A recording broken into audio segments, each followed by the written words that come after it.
Shelly Finkel challenges Eddie Hearn to a document contest. A document off. Stay tuned.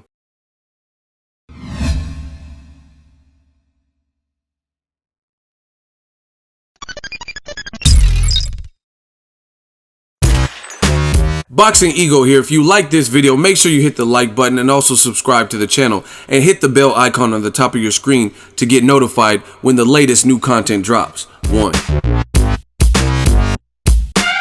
What up, Fight World? It's your boy Ego, and I'm back with some more boxing. Make sure you smash the like button. Also subscribe to the channel for the latest and greatest in boxing. If you want to become part of the gang notification gang, please hit the bell icon. Shout out to the super chat, channel donations, the Venmo donations, and the Patreon family. We working. Now, I just watched the interview with Shelly Finkel. It's about 20 minutes, and shout out to Boxing Social. The link is in the description so you can listen to it, hear the exact words verbatim. And I want to kind of touch on a few points that he brought up, paraphrase, and just overall reference what he was saying. Again, link in the description. And this was, he went in depth on a lot of issues. He talked about the fallout between Joshua Wilder, the Fury fight. He says the Fury fight is basically more dangerous stylistically for Wilder than Joshua would be. And he really elaborates on some of the things that went on in the Joshua Wilder dealings and potential negotiations for a fight this year that we now know is not going to happen. And new media, Ego's Army, a lot of it's just what I've been telling you guys from the beginning. And it's really funny to see how everything comes out. He brought up some interesting points, some stuff that I mentioned. He says it's very ironic and very funny that when we agree to the fight, 8 hours later, after we said we agreed to the fight, we'll fight you in the UK,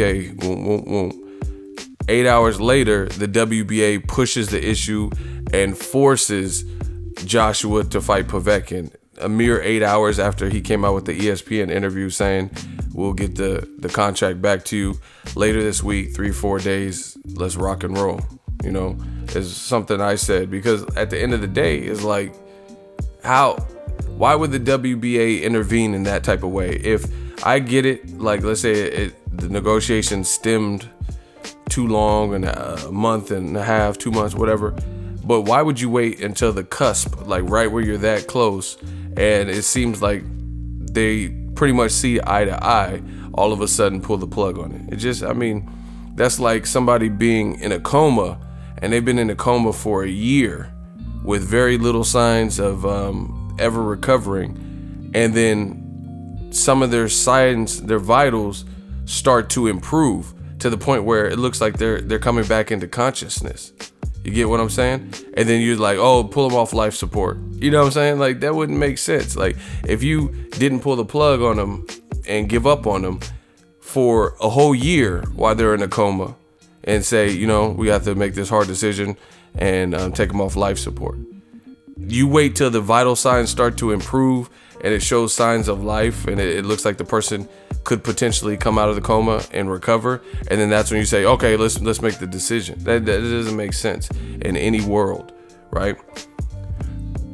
And I agree with him about Tyson Fury stylistically being a harder fight. You know, because Tyson Fury is just awkward, and he's bigger than Joshua and Wilder in terms of mass and his height, and then just overall his boxing brain is unique. Like, you don't know what he's gonna do next. You know, I don't even know if he knows what he's gonna do next, just in life, not just even in the boxing ring. What he's gonna say next, what he's gonna do. His movements are harder to time and read because it's kind of out of nowhere, just like his personality. And it's just looking real bad for Joshua. But one part that you guys seen in the title that I loved about the interview was Shelly Finkel.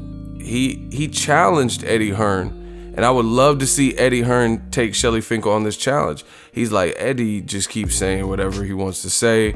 Eddie's trying to make Wilder look like we don't want the fight, but it's obvious they don't want the fight, right? And he challenged Eddie Hearn to show the documents and the proof of what they're saying, and basically show receipts on TV. You know, he said we can go bar for bar, line for line, document for document, and we'll see who's telling the truth. And then I think the interviewer said something like, oh, why have you not showed the proof already? And he said, just like, kind of like, what's the point? You know what I mean? And I understand that, because it's just like the Omarosa shit with Donald Trump. You're not going to show your whole hand right away. She's claiming she has an audio tape and video and shit. You're not going to, day one, you're not going to just show everything you got. You get what I'm saying? That's just like a fighter.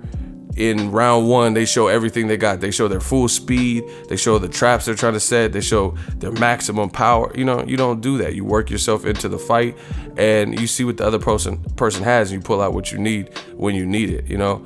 And I think Shelly Finkel is a lot more of a strategist than Eddie Hearn, and he's not just like flying at the hip.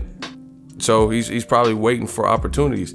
You know what I mean? Wait for Eddie Hearn to really say or do something that he knows he can't rebuttal, or for for him to ultimately say something that sews it up, and then that's when you call someone's bluff and be like, all right, he says I'm a lie. You know what I mean? You build off the momentum. You get what I'm saying? Build off the momentum, and it's helping Wilder. It's helping Wilder look good and in this situation with Joshua, because it looks like he was the one pushing for the fight, and majority of the world sees it, despite there being a few scragglers left. You know what I'm saying? So you don't expose your whole hand, like what you're working with. So I feel him, but that's a hell of a challenge. If Eddie Hearn, if he disagrees and he says negotiations went different, let's see a document off where you guys show all the emails and show proof, and then we'll see who's lying.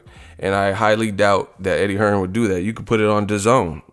You know what I mean? Have a little, like they do with politics, how they have the election debates and stuff like that. Let's see it with Joshua Wilder. And ultimately, I told you guys from the beginning, because it was much of Eddie Hearn and Joshua's side and their story that I didn't believe based on what they said and the loopholes that I found. You know what I mean? Listen, I'm not even like a true detective or anything, and I found inconsistencies and loopholes. Like Eddie Hearn on tape. I have the tape. Eddie says, oh yeah, we wanted to fight Wilder at Wembley in September, but since they took so long, that's two things that can't happen now. But you're fighting in September at Wembley, and you announced this 2-fight deal with Wembley after. So why did you send Shelly Finkel and Team Wilder a contract with no dates and venue, which Finkel talks about in this particular interview, when you could have said, hey, we're working on a deal for Wembley. Here's a side note, we want to make this at Wembley in September. Instead of having a blank date, right? Saying that certain things would be signed. He goes in, he talks about the Dillian White offers, and he cites some historic. He says, at the time, some people thought Sugar Ray Leonard didn't want to fight Tommy Hearns, and he really did. And that's why the fight was made. But he says, ultimately, it's two fighters have to want it. If he says Joshua ultimately doesn't want it bad enough to the point where he's gonna buck, and whoever's creating resistance, be it maybe even if it's Joshua or Rob McCracken or Eddie Hearn or Barry Hearn or whoever, he's not willing to stand up and say, you know what, make the fight. Like, I'm not playing the games, it's making me look bad. So Shelly Finkel's right. Even if it was Anthony Joshua that really wanted the fight and his team didn't want to, you got to do like Canelo did with Edeslandi Lara. Oscar De La Hoya is on Showtime's All Access, and he's admitting that he didn't want to make the Edeslandi Lara fight, but he said Canelo was pissed when Lara jumped on stage and upstaged him, and he said, Oscar, make the fucking fight. You know what I mean? I'm not playing with this dude. And then the fight was made, So Joshua, even if it is him that wants to fight, and there's other people in his team or Matchroom or whatever, DAZN, that want to prolong it, it's making him look bad. So he got to grab the bull by the horns and take his career in his own destiny. And Lennox Lewis said this, I'm not reinventing the wheel here, right? Because a lot of people were saying the same thing. And we're going to see Tyson Fury in a few hours, see how he looks in his upcoming fight. But I'm telling you right now, it's a really bad look for Joshua if Fury versus Wilder pops off next, because it's going to add luster to what Shelly Finkel's been saying, what Wilder's been saying, what Lou DiBella's been saying, what Ego's been saying, And that's, how is it easy to make all these other fights? You know, Dillian Whyte versus Joseph Parker was made when they were both in separate negotiations. Dillian Whyte was negotiating with Kubrat Pulev, and what's his name? Joseph Parker was in negotiations with Brian Jennings, right? How are they able to potentially make Tony Bellew and Alexander Usyk? Tony Bellew, who works with Matchroom, you know, and Usyk, who works with, I believe, K2. Simply because the promoter and the fighters want the fight, and no one's standing in the way. But Joshua's a cash cow, so he's received differently. You know what I mean? And same thing for Fury Wilder. How can they agree with no issue? How is it that Tyson Fury will let Wilder, you know, trash talk at his weigh-in and probably let him get in the ring if he beats Francisco Pinata or whatever? You know, but Anthony Joshua was the one, no, you can't get in my ring. Just crazy. It's a bad look. And I agree with what Finkel's saying, a lot of what he's saying in here. You know what I mean? I didn't really find anything I disagreed with. It's very clear to see. And if Joshua wanted it bad enough, he would have to intervene, or he would have to have the confidence to say, you know what, I want to fight Wilder next, not extend it, not wait. And now they're talking about more mandatories, and we all know unifications trump mandatories. So really, this thing could go on and on and on. And the longer it goes on, the worse it is for Joshua.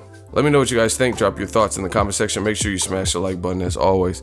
Hate, comment, and subscribe. Till next video is Ego signing off. So if you enjoyed this video and want more content like this on the channel, you can show your appreciation by going to the PayPal donate button or the YouTube support button. And you can donate any amount that you feel is equivalent to the value of this video. Much more to come. Thank you guys for your support. Boxing Ego, the future of boxing.